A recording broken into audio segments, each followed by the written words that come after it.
They say family is everything. Blood is thicker than water. That no matter how cruel the world is, family will always be your safe haven. But what if your so-called family is the very source of your pain? What if the people meant to protect you are the ones tearing you apart? I used to believe in love, in unity, in the idea that parents love their children equally. That siblings are bound by an unbreakable bond. But life had other plans for me. Plans that shaped me, that hardened me, that taught me one painful lesson: love isn't always given. Sometimes, it is denied. And when it is denied, it leaves scars. I want to take you back to where it all began. Before the betrayal. Before the heartbreak. Before the rage set in. Before I became the person I am today, the person who ensured that my so-called family reaped exactly what they sowed. Sit back, listen carefully, and let me tell you my story. A story of pain, of survival, and of the most perfect revenge. I grew up in a house that was never truly mine. A house filled with people who were supposed to be my family but never made me feel like I belonged. I was the eldest, or at least, that's what I thought.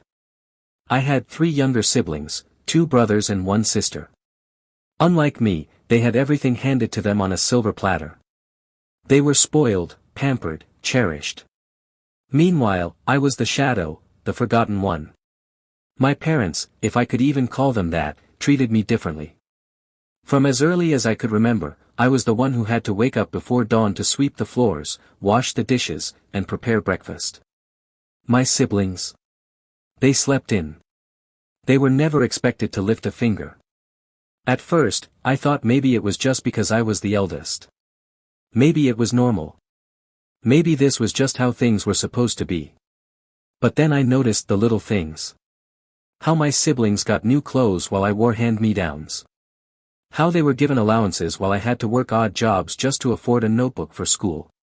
How my parents looked at them with pride and looked at me, with indifference. Did they love me?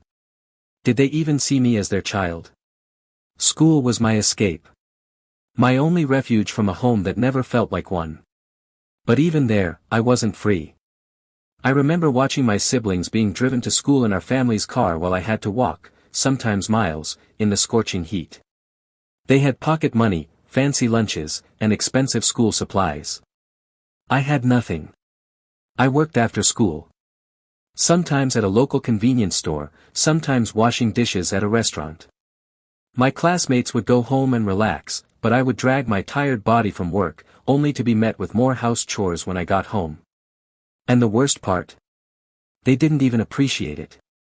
My mother would scold me for coming home late, accusing me of doing things I wasn't. My father would call me useless, saying that I wasn't contributing anything. My siblings. They laughed. They mocked me. They called me the maid of the house. I swallowed it all. The pain, the anger, the exhaustion. I told myself to endure. To keep going. To make something of myself. Because deep down, I believed that if I worked hard enough, if I proved myself enough, maybe, just maybe, they would finally love me. But I was wrong. So wrong. It was an accident. I wasn't supposed to find out. But fate has a funny way of revealing the truth when you least expect it. One evening, I overheard my parents talking. It was an argument, hushed but intense. My mother was furious, saying, we should have never taken her in. She was never ours to begin with. I felt my blood turn cold. My breath caught in my throat. What did she mean? I stood frozen as my father sighed heavily and muttered, it was your sister's mistake. We had no choice. But she's not our blood. She never was.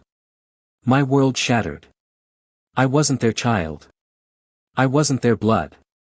I wasn't their responsibility. That was why they hated me. That was why they treated me like an outsider. Because I was one. I spent the night in silence, my mind racing. All the years of mistreatment, of being cast aside, of being worked like a slave, it all made sense. And at that moment, something inside me changed. The girl who begged for love. She died that night. And in her place, was someone else. Someone colder. Someone calculating. Someone who wanted nothing more than revenge. They say revenge is best served cold. I say revenge is best served calculated, measured, precise, and when your enemies least expect it. I didn't rush. No, that would have been foolish. I had waited my entire life for their love and acceptance, and when I realized it was never coming, I made a different choice. I chose power. And power requires patience. So I continued playing my role, the overworked, obedient, invisible child. I still did the chores. I still came home late from work, exhausted. I still let my siblings mock me. But behind the scenes, I was watching. I was learning. I was plotting. Because if there's one thing I knew for sure, it was that every villain has a weakness. And I was going to find each and every one of theirs. Revenge without knowledge is reckless. I needed information. Dirt. Something I could use when the time was right. So I started listening more than I spoke. Watching more than I acted. And oh, what I discovered was delicious. My parents' biggest secret. They had financial problems. Serious ones. The money they spent spoiling my siblings. It wasn't theirs. They had been borrowing, taking loans, promising to repay, but they were drowning. All it would take was one push, and they would fall apart. My sister's dark desires. She acted innocent, but I knew better. She was deep into online gambling. And she was losing. Fast. One more big loss. And she'd be in debt to some very dangerous people. My brother's hidden lies. The younger one. A compulsive liar. Always fabricating stories to get sympathy, even at school. One little exposed lie could ruin his reputation. And the eldest of them? Stealing. From our father's business. From friends. Even from the church. Secrets. Weaknesses. Everything I needed. And now, it was time to strike. The first thing I did was break the financial foundation they stood on. I took every bit of evidence of my father's unpaid loans, bank statements, delayed payments, hidden debts, and I anonymously leaked them to his lenders. Within weeks, the calls started coming. Then the threats. The pressure mounted. Then came the final warning, pay up, or lose everything. My father was spiraling, my mother panicking. The house? Now at risk of foreclosure. Oh, how the mighty fall. Now, my sister's turn. I created a fake profile on the gambling site she used, pretending to be a wealthy bettor. I baited her, encouraged her to bet higher, even gave her money to keep playing. She took the bait. And within weeks, she was $50,000 in debt. She begged my parents for help. But with the house on the verge of foreclosure, what could they do? She cried. She screamed. And I smiled. The lying brother. He had built his life on fake stories. Teachers adored him.